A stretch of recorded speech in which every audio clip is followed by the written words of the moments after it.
came for. Blood on the game bow. Everybody drop it like rainfall. This is your moment. Eyes on a puppet. Can't think, chest just open. And they're singing your praises. La la la. Screaming your name. La la la la. One more step, you're immortal now.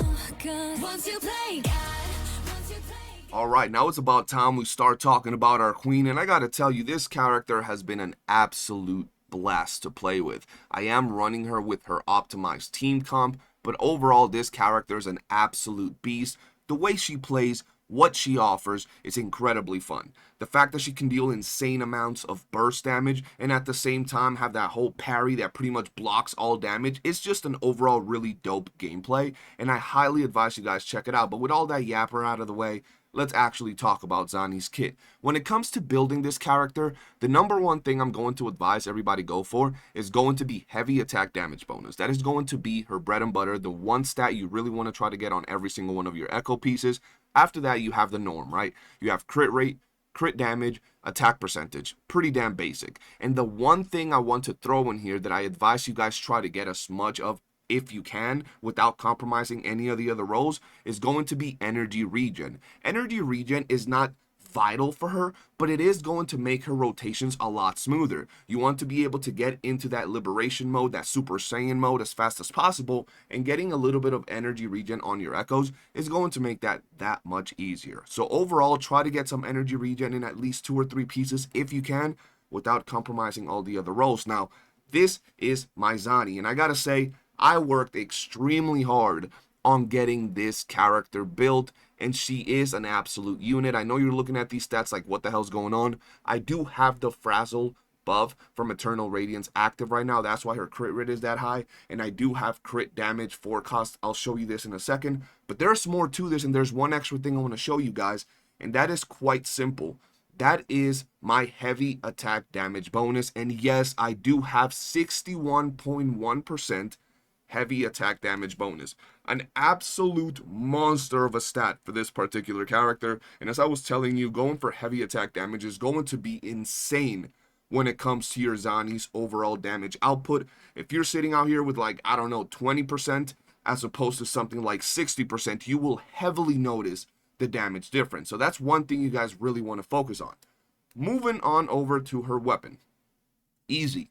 Blazing Justice is going to be the one you want to go for, and yes, this is R5, but still pretty much the same thing. Darkness Breaker increases attack by a certain percentage, and casting basic attack grants the following effects. Dealing damage ignores a certain percent of the target's defense and amplifies spectral frazzle damage dealt by a certain percent for 6 seconds. Re-triggering the effect resets its duration. So pretty much being able to ignore the target's defense, increasing your damage and increasing your attack is going to be a very, very, very good weapon for this character, especially if you're running her with like Spectral Rover or Phoebe, right? That's going to be her best in slot weapon. That crit damage on it is also very good. Very high base attack. And if you want to go for other options, you can go for Roshia's signature weapon. And if you don't get that, you can go for the standard banner 5-star gauntlet. You can also go for that. But personally, I do think that you want to make sure you try to get her weapon because it just works so good with her kit. It is a very specific weapon to Zani. I gotta be honest, it's a very specific weapon to Zani, but it's also really good. Oh, and one thing I forgot to mention, you can also use Zhang Liao's gauntlets. They're also going to be a decent option for her as a stat stick, but overall, her weapon is just peak for her. Now, moving on over to the echoes. Ladies and gentlemen, this is where things get interesting. Your active echo has to be Capitanius. There is no other echo that is going to work as good as this character, and it's simple. The Resonator with this echo equipped in their main slot gains 12% spectral damage bonus and 12% heavy attack damage bonus. That is very important. That is why people run Capitanius over Nightmare Morning Aches as the active echo. I just want to make sure you guys know that. And yes, this is pretty godly when it comes to the stats, but ideally, this is what you want to roll on your echoes. I'm not saying roll everything like this on your echoes, but the main thing is that heavy attack damage bonus, obviously your crit rate, crit damage, attack percentage, and energy regen. And before you guys think I get echo luck that is just absolutely insane, tune into the live streams. I kid you not. We farmed over 300 Capitaneous, clearing my world, and I would say 3 to 4 of my subs world almost every day for weeks, trying to make sure we got the perfect Cappy. And it took us forever. It was a very tedious process, but it was very worth it. Now, obviously, for your forecast, you want to go for Nightmare Morning Aches. It's just pretty much what you want to go for. It's going to give you the best stats. Now, here's where things get interesting. If you're not getting dupes on your Zani, personally, I would advise crit rate. Now, hear me out. If you're running your Zani with Shorekeeper, right, then you can go ahead and get yourself a crit damage forecast, but you want to make sure you get crit rate on every single one of your echoes.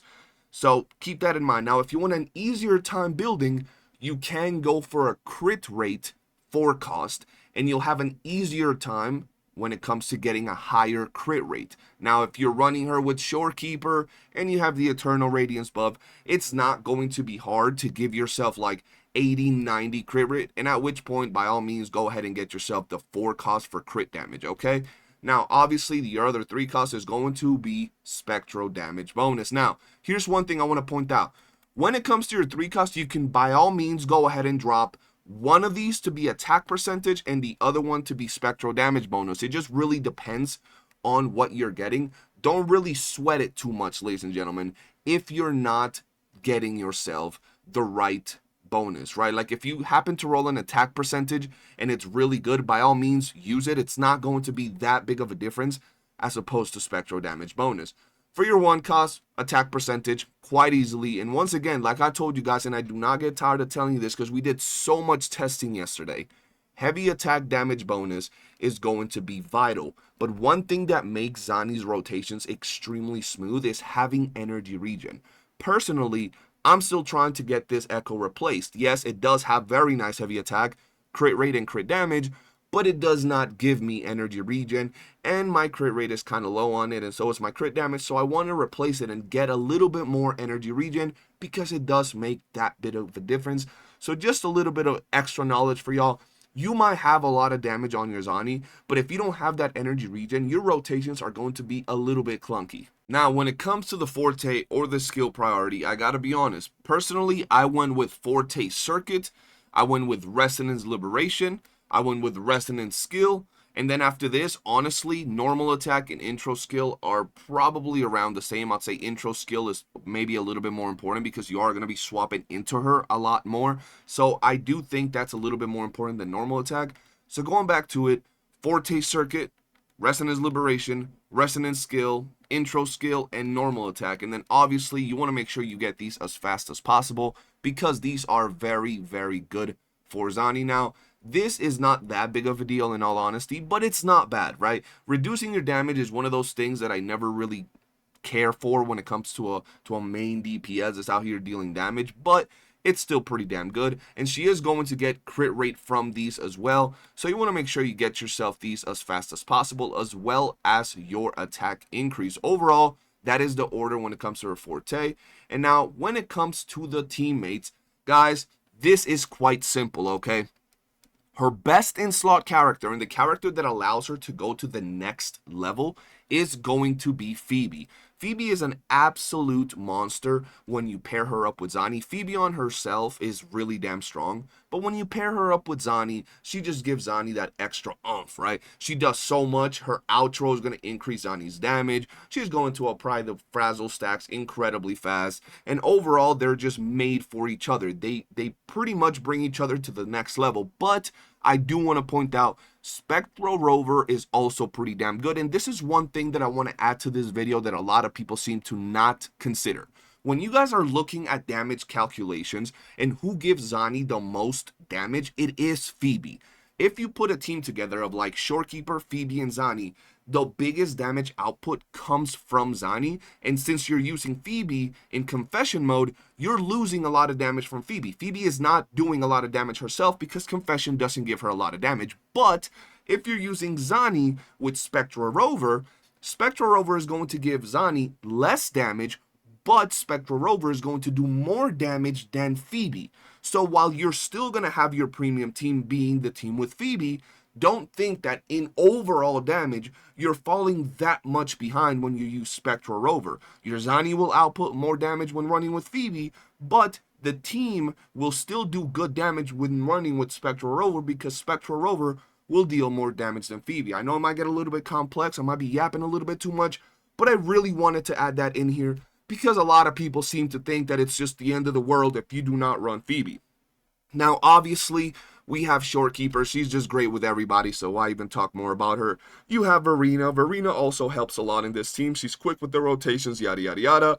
You can go ahead and run Mortefi for that heavy attack bonus, and he's going to be overall alright, not the best, but he is going to buff Zani's damage quite a bit. So if you happen to like not have Shorekeeper or whatever, if you're relatively new and you got yourself Zani, you pulled for Phoebe and you got lucky with that, and you want to throw in there your Mortefi so you can save your Rover, so you can use him in like Havoc for a different team or something like that, by all means you can run Mortefi. But that's pretty much everything there is to know regarding Zani, ladies and gentlemen. She is an absolute monster of a unit. I've been having a lot of fun when it comes to this character, and I will continue testing on stream, so do be sure to tune on in, hit the like button, subscribe, and once again, we're going to be picking people from this video to give y'all some Lunite subscriptions. All you got to do is like and comment on the video, and that's pretty much it. I'll see you guys in the next one. Peace.